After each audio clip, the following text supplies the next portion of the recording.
2024 లేదా 25లో డిగ్రీ లేదా బీటెక్ చదివారా? సాఫ్ట్‌వేర్ జాబ్ కోసం ఎదురు చూస్తున్నారా? అయితే కోడ్ జ్ఞాన్ 100 డేస్ కోర్సులో చేరండి, జాబ్ సాధించండి. ఆన్లైన్ సర్టిఫికేషన్స్ వలన పిల్లలకి వచ్చేటువంటి అంటే లాభాలు ఉంటాయా, నష్టాలు ఉంటాయా? వాళ్ళు ఎందుకు రిజెక్ట్ అవుతున్నారు? ఫస్ట్ థింగ్ అండి, మనం ఆన్లైన్ సర్టిఫికేషన్స్ అని మాట్లాడుతున్నప్పుడు ఆన్లైన్లో ఉండే ప్రతి కోర్స్ కంటెంట్ ఏదైనా సరే మెంటర్ డైరెక్ట్గా మీకు చెప్పట్లేదు, రికార్డెడ్ వీడియోస్ ఉంటాయి. ఓకే, ఫస్ట్ థింగ్ స్టూడెంట్స్ ఏం ఫీల్ అవుతారు అంటే ఎన్ని ఎక్కువ సర్టిఫికేషన్స్ ఉంటే మనకు అంత వెయిటేజ్ ఉంటుంది రెజ్యూమ్ కన్నది ఫీల్ అవుతుంది. 4-5 years బ్యాక్ అది ట్రూ, బట్ ఇప్పుడు ఏ కంపెనీ కూడా నీ సర్టిఫికేషన్స్ ఏంటి అన్నది చూడట్లేదు. ఎందుకంటే అన్ని ఇట్లాంటి ఆన్లైన్ కోర్స్ సర్టిఫికేషన్సే అవుతున్నాయి. ఎలాంటి సర్టిఫికేషన్స్ చేయాలి అంటే, ఫర్ సపోజ్ మనకి జావా ఉంది, జావా అన్నది ఒరాకిల్ కంపెనీది అనమాట. సో ఒరాకిల్ వాడు డైరెక్ట్ గా జావాకి సర్టిఫికేషన్ ఎగ్జామ్ పెడతాడు, OCJP అని ఉంటది, ఒరాకిల్ సర్టిఫైడ్ జావా ప్రొఫెషనల్ అని చెప్పి. ఆ సర్టిఫికేషన్ అవి క్లియర్ చేయటం చాలా టఫ్. ఒకసారి క్లియర్ చేశారు అంటే మీ రెజ్యూమ్ మీకు 100% వెయిటేజ్ పెరుగుతుంది అనమాట, ఈ సర్టిఫికేషన్ చేసినట్టు పెడితే.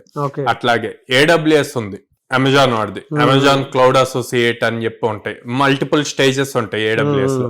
అజ్యూర్ ఉంది, అజ్యూర్ మైక్రోసాఫ్ట్ వాళ్ళే మల్టిపుల్ స్టేజెస్ ఉంటాయి. IBM ఉంది, IBM రిలేటెడ్ ఉంటది. ఒరాకిల్ లోనే డేటాబేస్ అడ్మిన్ రిలేటెడ్ సర్టిఫికేషన్స్ ఉంటాయి. అదే cyber security red hat certifications ఉంటాయి. ఇట్లాగా ఏ టెక్నాలజీ అయితే ఉందో ఆ టెక్నాలజీ కంపెనీ రిలేటెడ్ సర్టిఫికేషన్స్ చేస్తే అది హ్యూజ్ వెయిటేజ్ ఉంటుంది. అట్లా కాకుండా కనిపించినవి అన్ని చేస్తారు. అండ్ ఇక్కడ స్టూడెంట్ మిస్టేక్ కూడా చెప్పలేం, కాలేజెస్ లో కొన్నిసార్లు అవి రికమెండ్ చేస్తారు మ్యాండేటరీగా చెయ్యాలి అని చెప్పి. సో చేస్తారు. అక్కడ ఏం నేర్చుకుంటారు? ఏదర్ థియరిటికల్ నాలెడ్జ్ నేర్చుకుంటారు, లేదా వీడియో ఆన్ చేసి పెట్టేసి వదిలేస్తే ఆటోమేటిక్ గా కోర్సు మొత్తం కంప్లీట్ అయిపోయింది. లాస్ట్ లో ఏదైనా ఎగ్జామ్ మల్టిపుల్ చాయిస్ క్వశ్చన్స్ ఇట్లాంటివి ఉంటే గూగుల్లో సెర్చ్ చేసి పెట్టేస్తారు, అయిపోద్ది, సర్టిఫికేట్ వచ్చేస్తుంది. సో యూజ్ లేదు, కానీ పేరుకి మాత్రం ఎన్ని సర్టిఫికేషన్స్ చేసినట్టు ఉంటుంది. పాయింట్ ఏమవుతుంది అంటే రెజ్యూమ్ ఎటు చూసినా కూడా సర్టిఫికేషన్స్ కనిపిస్తాయి, కానీ ఇంటర్వ్యూ చేసినప్పుడు స్కిల్ అన్నది ఉండదు.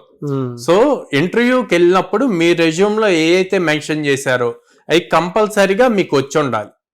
మీరు దాంట్లో స్ట్రాంగ్ గా లేకపోతే అసలు రెజ్యూమ్ లో మెన్షన్ చేయొద్దు.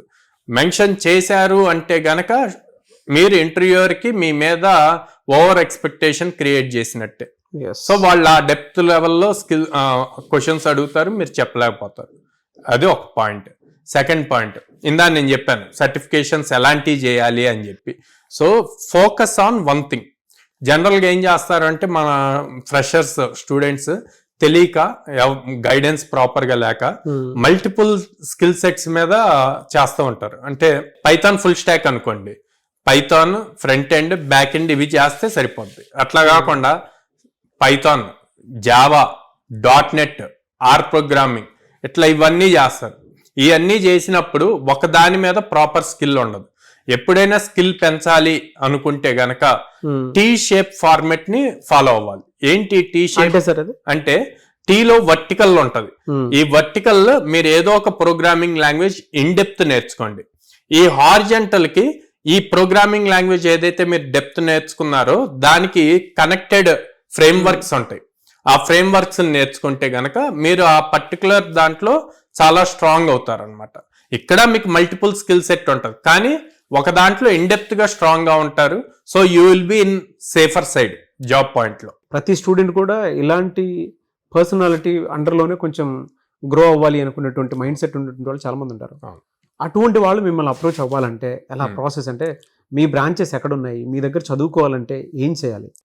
స్క్రీన్ మీద కనిపిస్తున్న నెంబర్స్ కాల్ చేయొచ్చు అండి, ఆర్ డైరెక్ట్ గా మా బ్రాంచెస్ కు విజిట్ చేయొచ్చు. విజయవాడ మొగల్రాజపురంలో ఉంది, హైదరాబాద్ JNT మెట్రో స్టేషన్ దగ్గర ఉంది, అండ్ అమీర్పేటలో చెన్నై షాపింగ్ మాల్ ఆపోజిట్ లో ఉంటుంది. అండ్ రేపు February 26 నుంచి వైజాగ్ లో ద్వారకా నగర్ ఫస్ట్ లైన్ లో స్టార్ట్ అవుతుంది. Very good sir.